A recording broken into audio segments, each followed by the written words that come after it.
Hello friend, this is study with Rana sir and I Naman Kumar Singh going to start a major session of English and today I have taken figure of speech। प्यारे दोस्तों, आप सभी का study with Rana sir में स्वागत है। आज grammar का एक महत्वपूर्ण सेशन हम शुरू करने जा रहे हैं और वो हमारा टॉपिक होगा फिगर ऑफ स्पीच अलंकार। ये टॉपिक DSSB, यूपी टेट और अन्य सभी प्रतियोगी परीक्षाओं के लिए काफ़ी अहम माना जा रहा है। तो चलिए देर न करते हैं टॉपिक की शुरुआत करते हैं।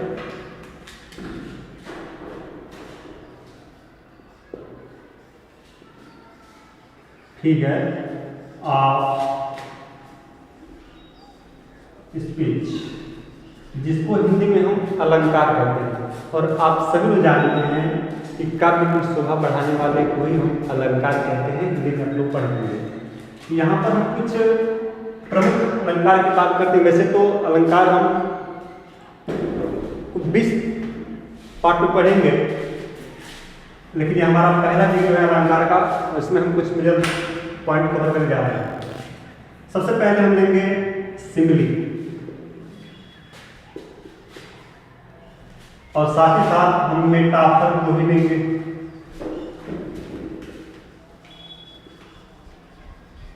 सिमिली की हिंदी होती है उपमा और मेटाफर की हिंदी होती है रूपक। अब दोनों को हम कनेक्ट करके समझेंगे। देखिए, सिमिली में भी कंपैरिजन होता है। मैं बिल्कुल इजी वे में समझाने की पूरी कोशिश कर रहा हूं। सिमिली में भी कंपैरिजन होता है, तुलना होता है। मेटाफर में भी कंपैरिजन होता है, लेकिन अंतर यह है कि इसमें जो कंपैरिजन होता है, जो तुलना होता है, वो इनडायरेक्ट होता है और मेटाफर में जो तुलना होती है ये डायरेक्ट होती है। इसमें हम किसी व्यक्ति की तुलना जब करते हैं तो किसी एनिमल से होती है या किसी वस्तु से होती है, जबकि मेटाफर में जो हम तुलना करते हैं, तुलना करने वाले पार्ट होते हैं, वो इसमें कोई पर्सन भी हो सकता है, कोई थिंग्स भी हो सकती है, वस्तु भी हो सकती है और एनिमल भी हो सकता है।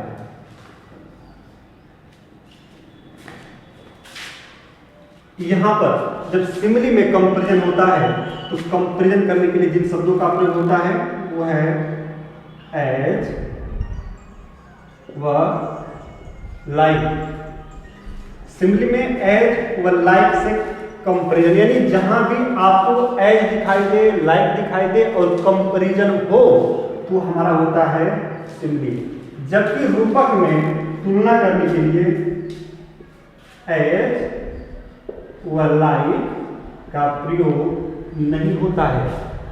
चलिए अब इसको हम समझते हैं एग्जाम्पल के माध्यम से। Let we understand both simile and metaphor together with an example.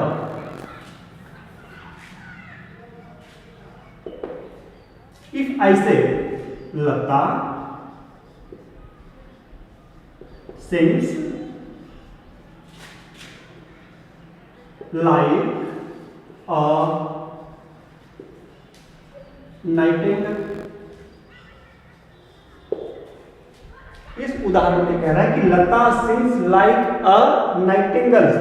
यहां लता कोई व्यक्ति है, पर्सन है, इसकी तुलना नाइटिंगल एक पक्षी से हो रही है और जो तुलना करने वाला वर्ड है वो है लाइक। तो जहां भी आपको लाइक और एज दिखाई दे वो हमारा क्या होता है, सिमिली होता है। दूसरी बात आपको याद रखना है कि सिमिली में जो कंपैरिजन होता है वो इनडायरेक्ट, अप्रत्यक्ष होता है। हम किसी व्यक्ति की तुलना किसी जानवर से करते हैं या किसी वस्तु से करते हैं, जबकि मेटाफर में डायरेक्ट तुलना होता है, अर्थात हम किसी भी चीज को, किसी भी व्यक्ति को मान लेते हैं, वही चीज मान लेते हैं। जैसे मैं यहां पर कहूं the camel is the ship of dessert. यहां पर कैमल को सीधे रेगिस्तान का जहाज मान लिया जा रहा है। यहां तक तो बात आपको क्लियर होगी। एक बार पुनः देख लीजिए, सिमिली में भी तुलना होता है, मेटाफर में भी होता है। सिमिली में हम अप्रत्यक्ष तुलना करते हैं, इसमें एज और लाइक के साथ तुलना होता है, जबकि मेटाफर में हम किसी भी चीज को मान लेते हैं, वही चीज मान लेते हैं। यहां बोल रहे कैमल इज द शिप, यानी कैमल क्या हमारा शिप है। जबकि पहले एग्जांपल में है कि लता सिंग्स लाइक ए नाइटिंगेल, कि लता नाइटिंगेल की तरह गाती है। मुझे उम्मीद है कि आपको सिमिली और मेटाफर समझ में आ गया होगा।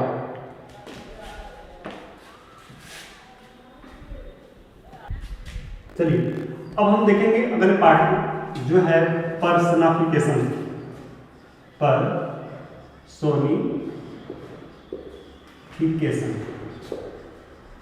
जिसको हिंदी में हम कहते हैं मानवीकरण।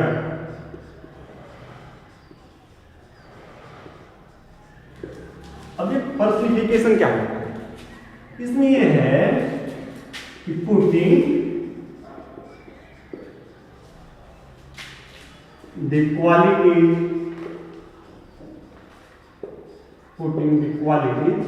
of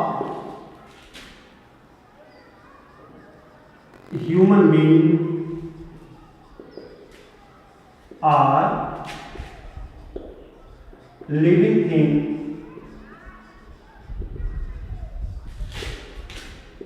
into non-living or into emotion. देखिए पर्सनिफिकेशन क्या होता है? मानवीकरण।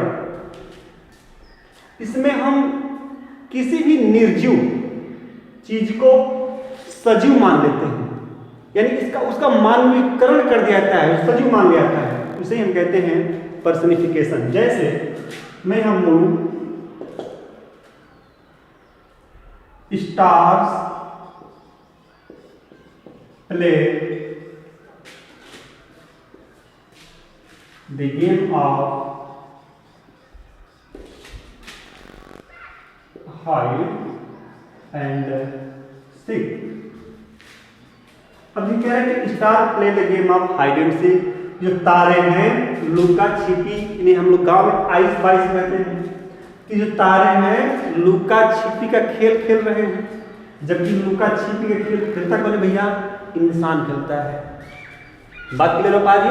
ये यानी कहने का मतलब है किसी भी निर्जीव चीज को हम सजीव मान लेंगे, उसका मानवीकरण करते हैं, उसे हम कहते हैं पर्सनिफिकेशन। एक और एग्जांपल लेते हैं।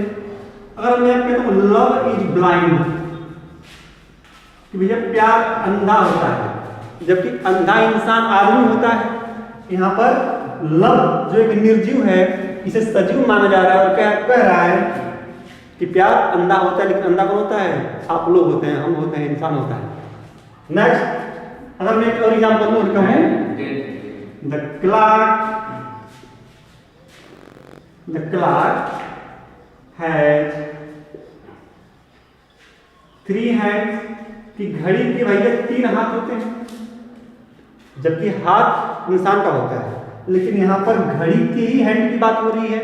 तो इससे स्पष्ट है कि किसी भी निर्जीव को जब हम सजीव मान लेते हैं, उसका मानवीकरण होता है, तो उसे ही हम कहते हैं पर्सनिफिकेशन, मानवीकरण। I hope this point will be clear for you.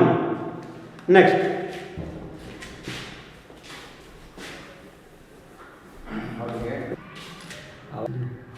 Next point is hyperbole.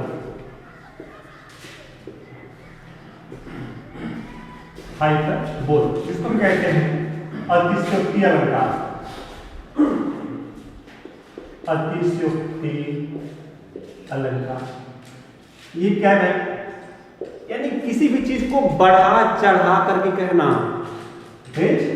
Over statement, over statement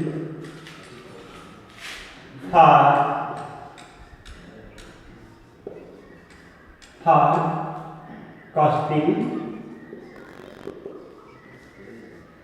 greater impression.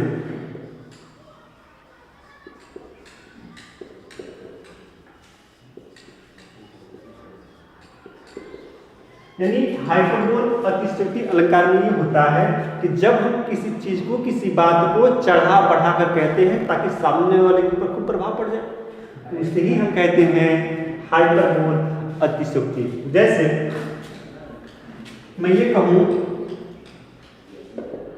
If the river dry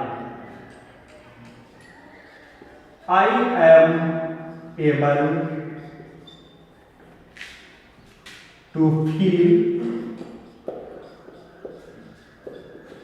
with my tear। अरे भाई, इफ द रिवर ड्राई, यदि नदी सूख जाती है या सूखती है, आई एम एबल, तो मैं उतना सक्षम हूं to feel with my tears, के अपने आंसू से नदी को भर दूं। ये तो जाहिर सी बात है, अतिशयोक्ति है, किसी बात को चढ़ा बढ़ा कर कहा जा रहा है। तो जहां पर किसी बात को चढ़ा बढ़ा करके खूब ओवर स्टेटमेंट किया जाता है,